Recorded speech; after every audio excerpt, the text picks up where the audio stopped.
اس کے بعد والے مسئلے میں کہہ رہے ہیں کہ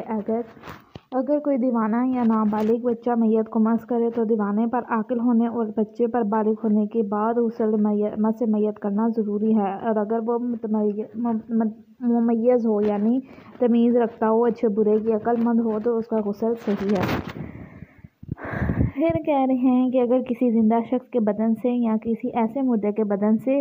جسے غسل نہ دیا گیا ہو ایک حصہ جدا ہو جائے اور اس سے پہلے کہ جدا ہونے والے حصے کو غسل دیا جائے کوئی شخص اسے مس کر لے تو اگرچہ اس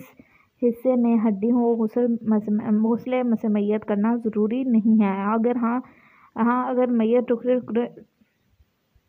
ٹکڑے ٹکڑے ہو چکی ہو